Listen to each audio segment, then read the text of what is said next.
I'm Liam, and before we start, if you appreciate calm, honest conversations about money, you can subscribe now, because today's topic is something most people only understand years too late. What if the moment your income finally improves is also the moment your financial freedom quietly moves further away? Most people remember their first promotion clearly. The email arrives, the manager congratulates you, a new title appears under your name, and for the first time, it feels like adulthood is working. You did everything right. You studied, worked hard, stayed late, proved yourself, and now the reward has arrived, a higher salary. But a year later, something strange happens. Your bank balance doesn't look very different. You earn more, sometimes significantly more, yet life somehow feels tighter, not poorer, just heavier. Imagine Daniel, a 27-year-old analyst in Chicago. He starts his career earning $52,000 per year. After taxes, healthcare, and retirement deductions, he takes home roughly $3,200 per month. Life is simple. He shares an apartment with a roommate, uses public transport, keeps expenses controlled because he has to. 2 years later, Daniel gets promoted. New salary, $72,000. On paper, that's a huge jump. Friends congratulate him, family says he's moving up. After tax, his monthly take-home rises to about $4,200, an extra $1,000 every month. That sounds like progress, and at first, it feels exactly like that. Daniel moves into his own apartment. Rent increases from $900 shared to $1,750 for a one-bedroom. It feels justified. After all, successful adults live alone.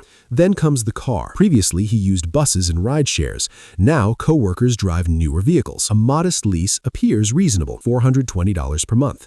Insurance increases, parking appears, fuel becomes normal. Then smaller upgrades arrive quietly. Better furniture, streaming subscriptions, weekend dinners instead of cooking, short trips because I can afford it now. None of these decisions feel reckless. Each one feels earned. Let's slow down and look at the math. Before promotion, take-home pay $3,200, monthly expenses about $2,400, remaining money roughly $800.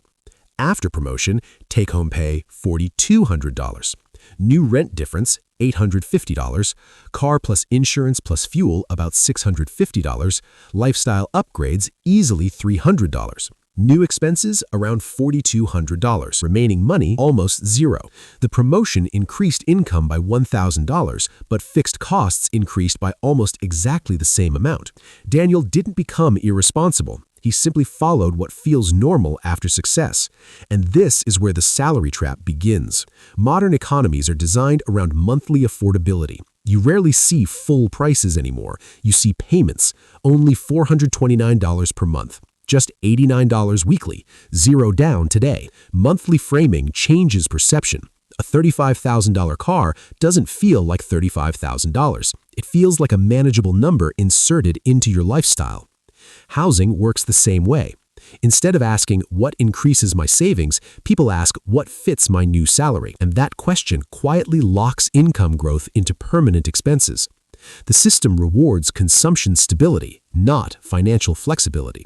The trap isn't mathematical, it's psychological. After years of effort, people want visible proof that progress happened. A nicer apartment signals success. A newer car confirms advancement.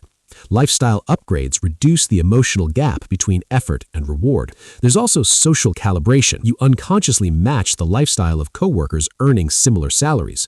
No one explicitly pressures you, but humans measure normal by proximity. If everyone around you upgraded, staying the same feels like falling behind. Even when financially it's smarter. Your brain interprets spending as alignment, not risk. Now extend Daniel's situation forward. 5 years pass, salary grows again, maybe to $90,000, but each raise slightly expands fixed costs. Rent increases, car upgrades, subscriptions multiply, travel expectations rise. Savings grow slowly, if at all. Meanwhile, someone earning less but keeping fixed costs low invests consistently. The difference compounds quietly, not because one person worked harder, but because one converted raises into assets while the other converted raises into obligations. After 10 years, the gap becomes dramatic.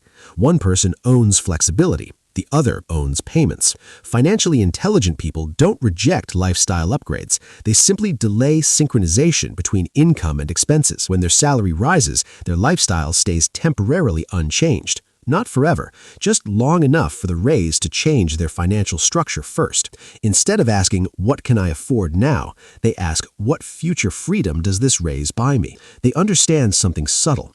Income increases are rare moments where financial trajectory can change permanently, but only if expenses don't immediately rise to meet them.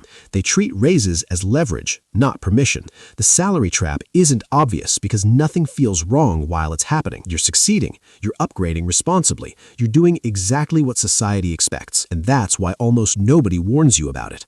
The biggest financial decisions rarely feel like decisions, they feel like normal progress.